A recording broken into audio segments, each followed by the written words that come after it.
Muy bien, gracias por venir. I will translate after you Yeah, say, sure. so make it as long as you want. Okay. You just arrived from Germany, Yep.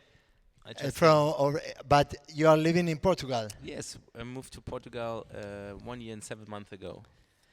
Bien, le pregunté, acaba de llegar de Alemania, pero se mudó a Portugal hace 1 año y 7 meses. And how's the experience of living in a different country, different language, different culture, different everything? Yeah, crazy because yeah, it's like completely different to Germany, and Germany is everything so strict, and Portugal is a little bit like Buenos Aires or Argentina, tranquilo, and little bit freakier. So mm, and obviously nice weather, and you have the ocean there. So it's a completely different way of living than I was living the last 14 years in Berlin. Bueno, la diferencia es una diferente cultura, un lugar diferente. Alemania es como muy rígido y Portugal es como más parecido a la Argentina, más tranquilo. Vive en la playa, así que se fue acostumbrando. And now you are living like in a beach city. It is like living on vacations.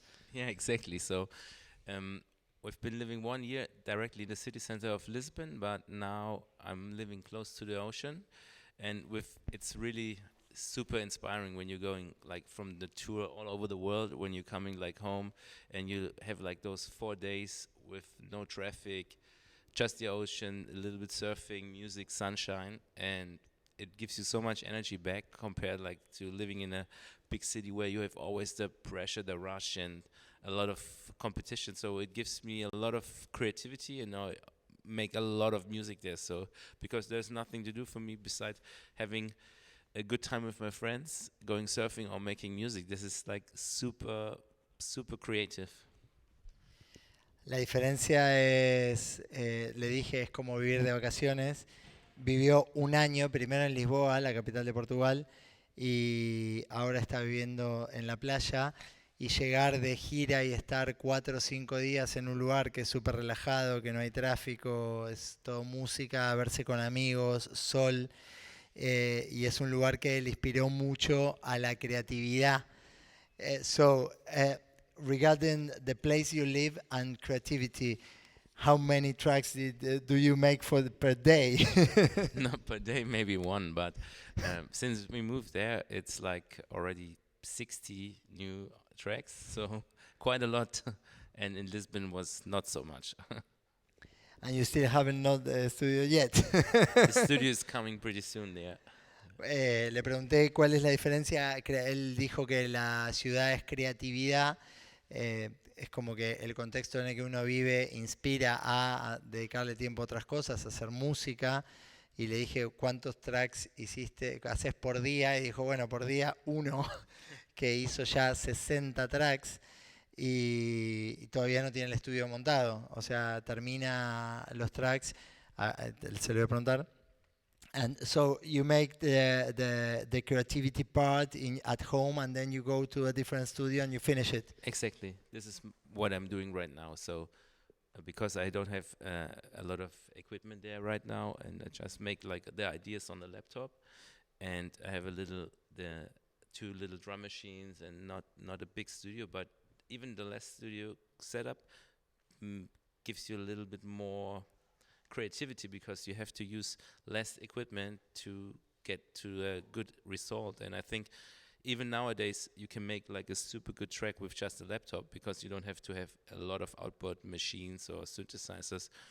For me it's like and even maybe in future you can make it maybe on an iPad or on an iPhone or on an whatever phone, but if the result is great, I'm not judging it. So as long as people are dancing to it in the club, you make everything right.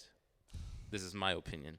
Some people say it's completely different, but as a DJ and seeing so many clubs around the world, the really most important thing is that the people are dancing, and obviously the quality of the tune needs to be perfect, but nowadays it's way easier to make music than 10 or 15 years ago. Definitely. Eh, Bueno, le pregunté y me dijo que hace la creatividad en su casa con computadoras y después lo termina en otro lado, que tiene dos drum machines y que a veces con menos equipo hace más música eh, y que si la gente baila ya está, ya se cumple con el objetivo.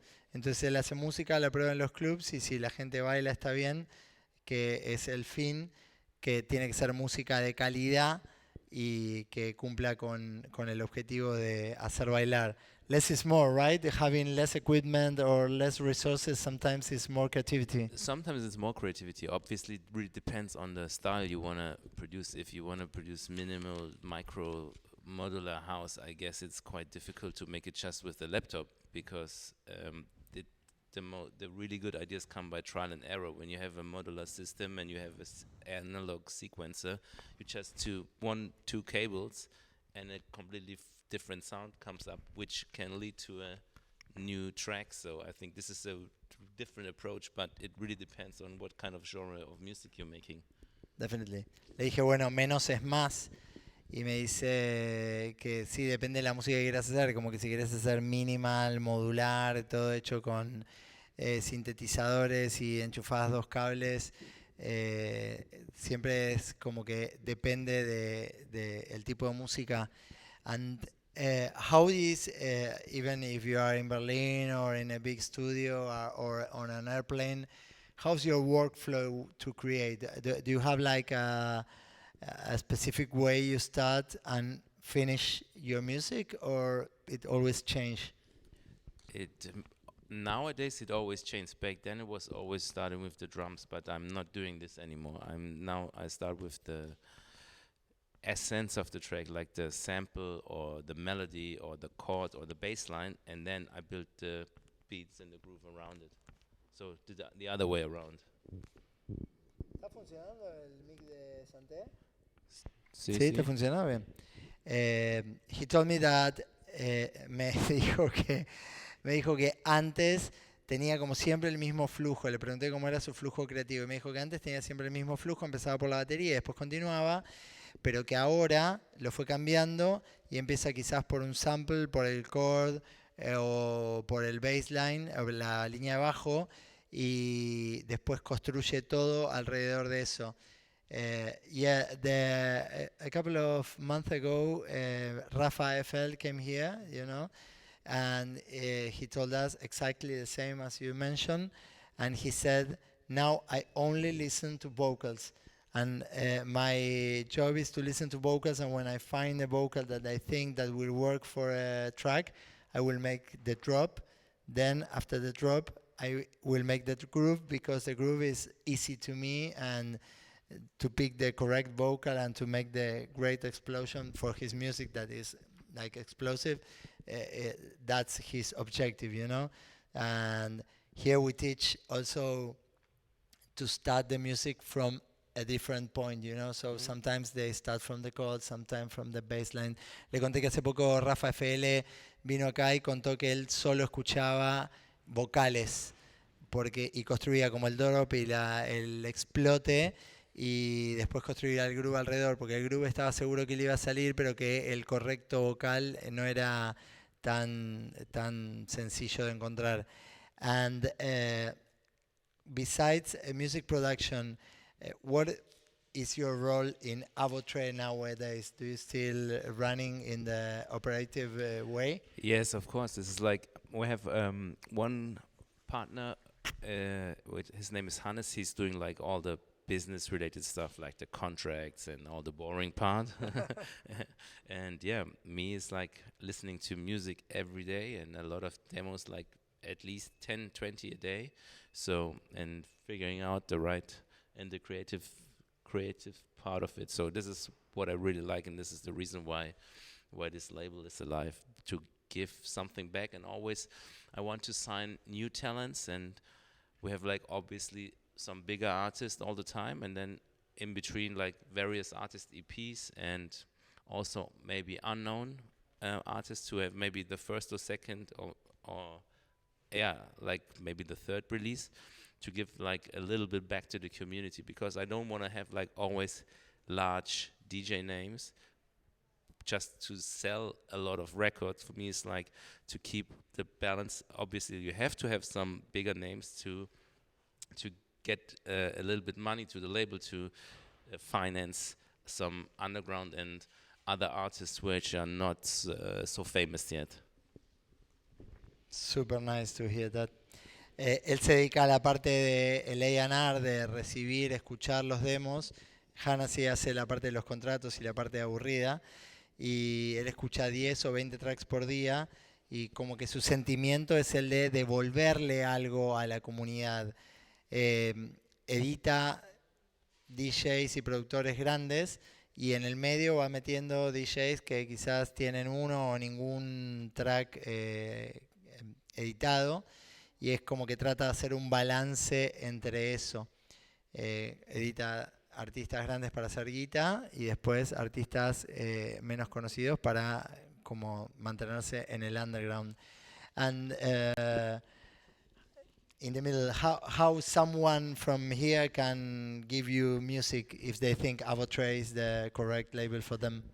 Always give me a USB stick, because it's, if you see me live somewhere, come to me, give me a stick. Otherwise, try to send as much as possible on every other channel and social media. Because there's so many, sometimes I don't respond, but if I have a good day, I respond to all of them. Le pregunté, como hay muchos productores acá y viéndolos en el streaming, ¿cuál es la mejor forma para hacerle llegar a él música? Y me dijo, traten de darme siempre un pendrive cuando toco en vivo. Esa es la mejor forma porque recibe mucho a través de todas las redes sociales. Dice que a veces tiene un buen día y contesta todo, pero que es difícil. Yeah, now with the time, it's always more and more people making music, and sometimes it bombs from Instagram, Facebook, mail, demo, mail, and blah. And I know it's difficult. And are you receiving good tracks? Are you pleased with what you get? Obviously, there's some really surprising stuff in it, and sometimes always average and good, or sometimes also really bad music. When I think, why are you sending this? It's just because of what reason. But I'm surprised how much great music is out there, and quality, and young newcomer producers, and this is like really nice to see that there's so much great music coming. Amazing, yeah, I feel the same. Dice que se sorprende y que le está llegando música muy buena, que hay muchos que dicen, ¿por qué me estás mandando esto a mí? Pero que sí, que normalmente recibe música muy, muy buena. And in your taste brain, what is what you look for when you listen to a track? I can tell if I listen to you playing, I can think about that. But if you have to give an advice to a producer, a young producer that maybe is not perceptive, what do you look for? What is the I don't know the word in English, the distinguished thing, you know? First of all, I'm looking for that he has already maybe found his sound. It's so difficult to find a sound as a producer or as an artist too, because sometimes you don't want to define on one particular thing. But if you're young and you already have like 10 super quality tunes which blow my mind, and I can play all of them in a set every night, so this is really, really great to look forward. And then maybe be a little bit different than like the Beatport top 10. Yeah, definitely. Le pregunté cuál era la característica que él busca cuando escucha música, más allá que uno la puede percibir escuchando un set y viendo la música que elige en el I have sello. to add something, yeah. Okay, I was, dale. maybe it's like this one plug-in, one instrument, one unique thing what you have for yourself, and you use it in every track, which makes your track special. Because now with the accessibility of having so much plugins or instruments or whatever you want, find one thing which only sticks to you, and I think and continue with it. Like even if you do it like maybe once for a hi-hat or whatever, but go for it till the end of your career. Lo último que agregó, y después voy a lo que dijo antes, es encontrar un elemento que te distinga, que puede ser un sintetizador, un elemento percusivo, lo que sea, que haga que eso sea distintivo tuyo. Y una vez que lo encontrás, hace que eso permanezca y perdure por el resto de tu carrera. Y antes de agregar eso, valora recibir música de un productor que diga, bueno, me mandó 10 tracks y estos 10 tracks yo los puedo tocar, los pongo en todos los sets y que sea algo que sea distinto al top 10 de Beatport. Y luego agregó el comentario de elemento distintivo. Which is your distinguished element in your productions? Do you recognize that? Do you have one? I use a lot the 909. Well, definitely. Okay. So I use it a lot, but it's not. It is actually in every record, because even if it's just in hi-hat or whatever, clap, but I think it's in every record. It's detuned or edited, but this is definitely in everyone. And maybe I would say sometimes it's the groove what I like in my productions. Yeah, well, definitely listening to it, definitely that distinguishes it. And the 909 thing also. Yeah. Le pregunté cuál era su elemento distintivo y me dijo que definitivamente la 909 de Roland, que puede estar pitcheada para un lado, pitcheada para el otro, pero que siempre está, y después el groove que logra. And do you still sampling? Yes, but not as much anymore, because I got a big lawsuit, and this made me stop sampling. So now I play everything by myself, or get other artists like playing a similar kind of vibe of the sample, but I'm not stealing the music from anybody else anymore. Okay. Le pregunté si seguía sampleando y me dijo que no, porque tuvo un problema legal importante, entonces ahora no samplea más, que sí puede llegar a tocar algo parecido o estar en la búsqueda, pero después de ese problema legal no roba samples anymore. With the time, and I hear this a lot here, it's getting like more difficult to sample things, because with like Shazam stuff, a couple of students of ours had problems in the distributors before getting to Spotify. They ask, what is this? And they reject the track, you know? Yeah, exactly. Weird. And philosophically, you know, what do you think about this? Because it's a sample. Yes, I see it like a little bit similar, but I see it also on the other side. Obviously, if you take from a huge whatever pop artist the vocal, you have to clear it. It's like you can't go to a supermarket, take the bread and say it's yours, or make the half of the bread and take it with you and make a sandwich out of it and sell it on the street, because it's the same thing. You have to clear the rights, so buy the bread, make the sandwich afterwards, but not take the half of the bread out of the shop and make a sandwich. So I think it's the same with the samples.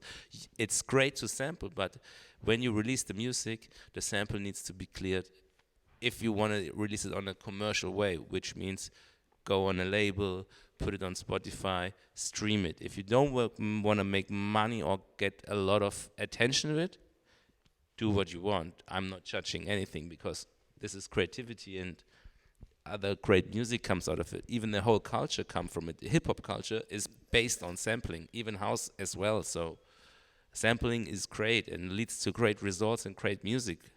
But in terms of legal problems, I don't give any advice. Definitely.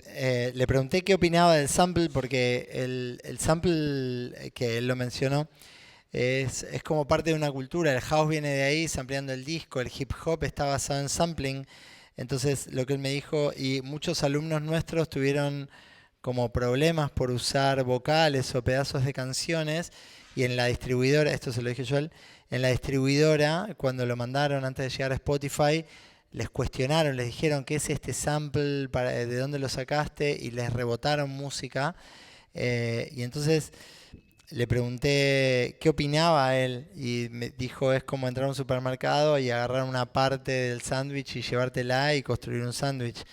Um, yeah, do you know that I still don't have in a very clear position about that? Because at the end, yeah, it is a sample. Yes, it's your vocal, but uh, it's part of the culture.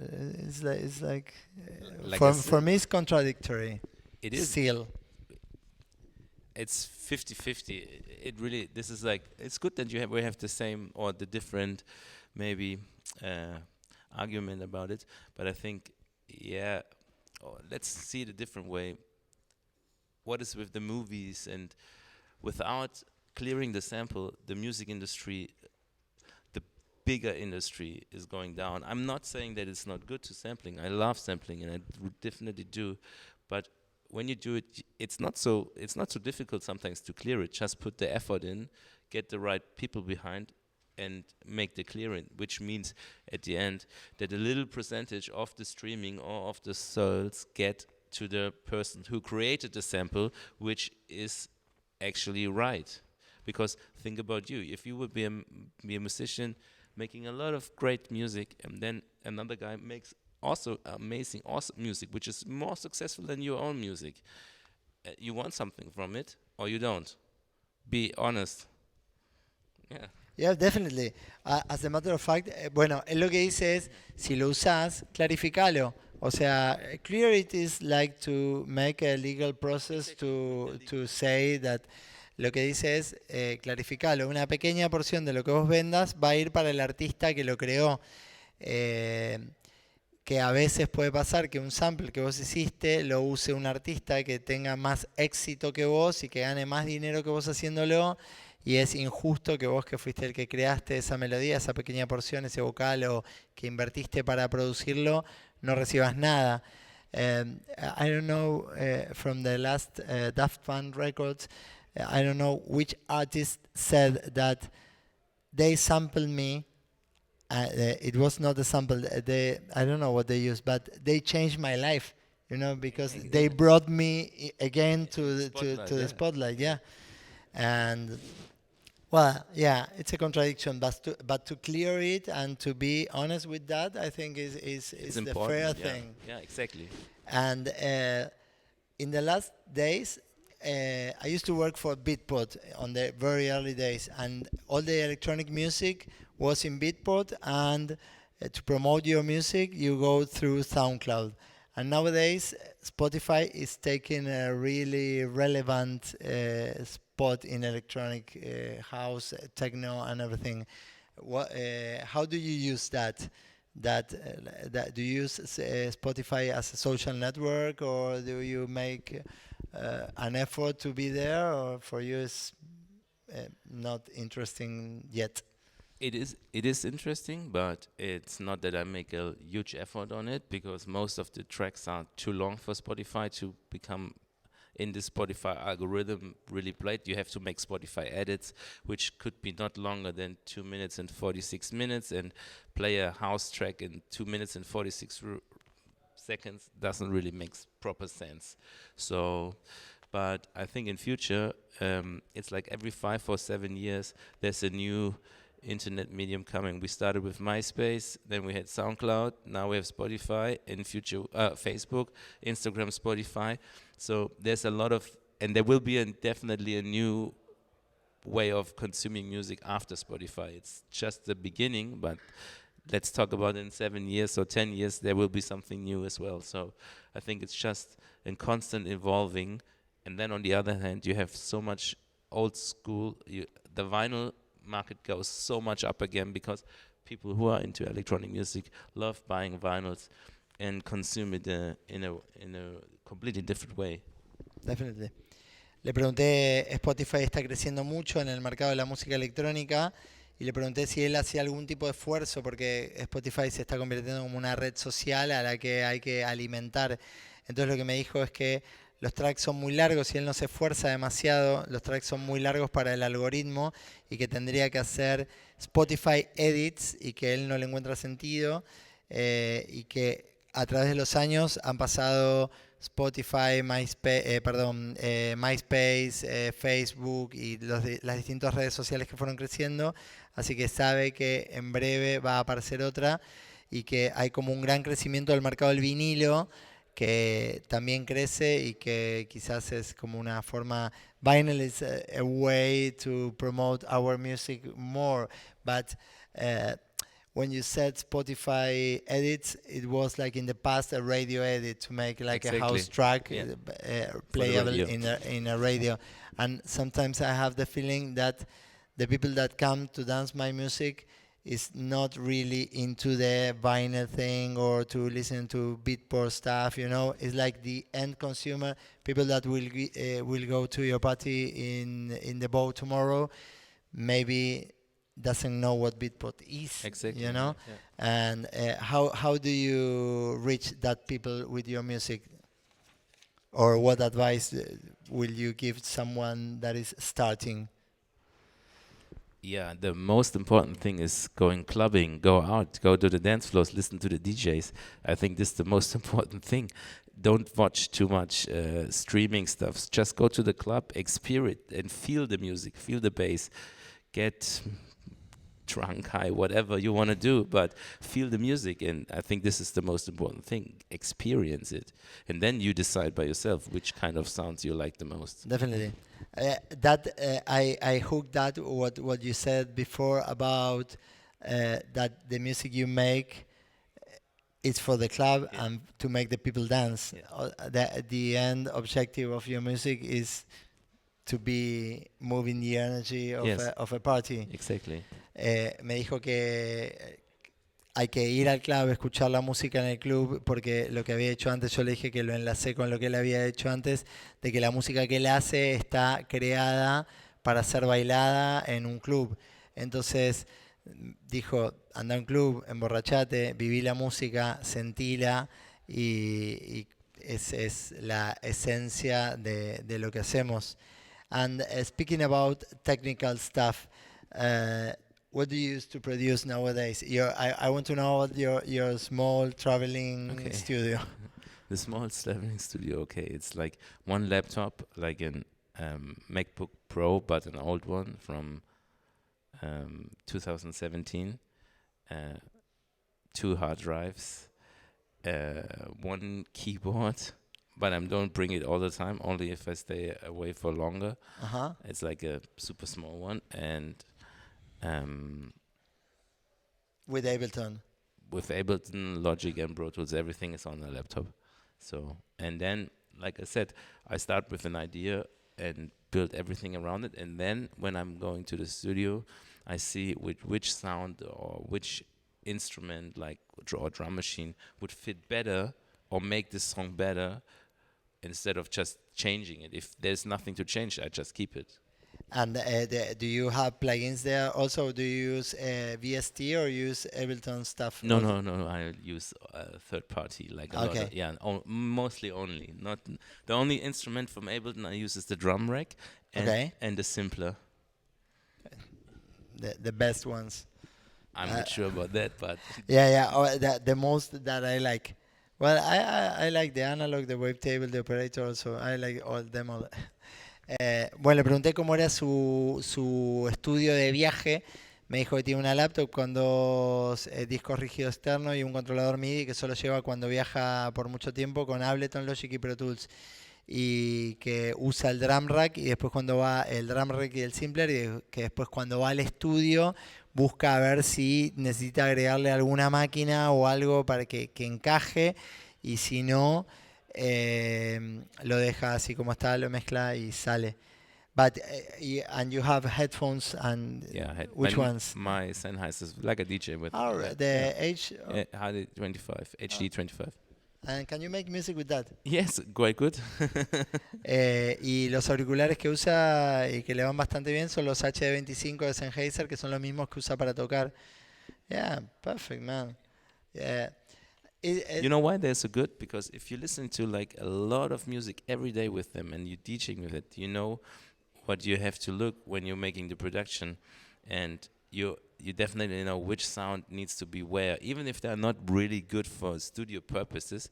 But and this is like for every monitor, I would say, if you get used to one speaker, in even if this the baddest one, but you know exactly where to put the sounds on that speaker, it's better than every high-end speaker in the world. Definitely, agree. Me dice, pero ¿sabes por qué los H25? Porque son populares por no ser muy buenos para producir, son auriculares más de DJ, pero dice, como lo usás todos los días para escuchar música, vos ya sabés qué es lo que querés. Y entonces dice, y lo mismo aplico para los monitores, es como que le terminás encontrando el sonido, ahí te acostumbrás y es más quizás entender lo que tenés a intentar comprarte la máxima calidad, es conocer lo tuyo. We keep on the path of less is more. Yeah, exactly. Sometimes less is more. I think when you make music for a certain amount of time, you obviously in the beginning a new instrument is like leading to a new creativity. Same with the plugins. But if you doing it for a longer period, you go back to what you really like and what sound you really like, and then this is like what I mean with finding your sound, and then you can use less, but you can make much more music with it. Because you always use more or less the same tools, yeah. Dice, cuando llevas tanto tiempo haciendo música, siempre volvés a lo que te gusta y podés hacer mucho más con muchísimo menos. Yeah, and when you start producing and you have ears doing music, and more when you make different styles of music, you learn how to make space in music. You know, it's not filling with a lot of stuff. Also, to leave space between elements. That's cool. Exactly, and this is when you start DJing more and more often in different clubs in the world or even in the city. Then you see like which tracks work on which sound systems and what is important to keep the people dancing in certain clubs. And this is sometimes when you go to a place and you think, oh, tonight I play this track, and then you hear the sound system and say, it doesn't work because it has too much bass for this sound system, or people don't really feel it on the dance floor anymore. Then you have to change your set immediately, or even not the set, but picking the right songs which work better on that system. And this is the same with producing music. Definitely agree. When you know the place and the sound system, it's easier to predict what is going to happen. Yeah.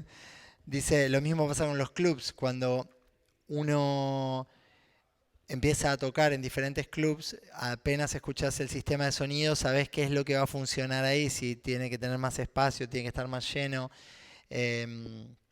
Conocer el sonido de los lugares, y lo que yo le dije es, cuanto más conoces el sonido del lugar, más fácil es predecir lo que va a suceder esa noche. And how do you like the bow? You've been there for how many times? Three. That's the fourth, I think. Yeah.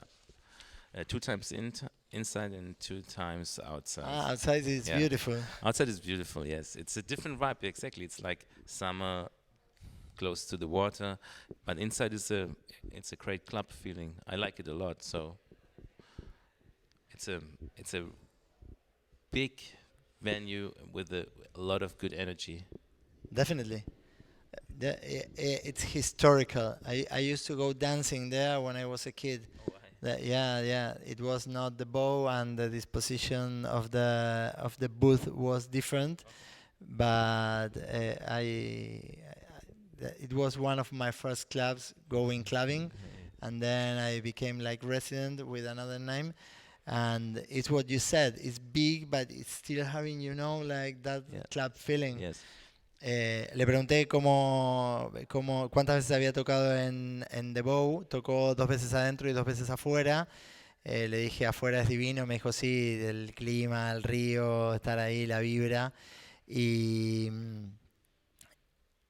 y hablamos de, yo le dije, es un club eterno, yo iba ahí cuando era chico al cielo, y siempre tuvo esa cuestión de ser como un club un club muy grande, pero que al mismo tiempo tiene una vibra así como íntima y no sé cómo expresarlo, pero de club.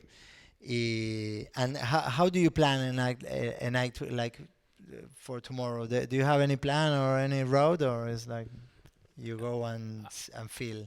Most of it I definitely go by feeling, but obviously, yes, I have a couple of tracks I definitely want to play, and the rest, and I know what kind of music works and what I want to play to the crowd. So, but I have not prepared a particular set. Like I play this, and this, and this, and this, and that. So Once I was here with Guti, and he said, talking about Loco Dice, that you release on his label Desolate, and he said, Loco Dice always talk about three tracks. The first one, the one in the middle, and the end.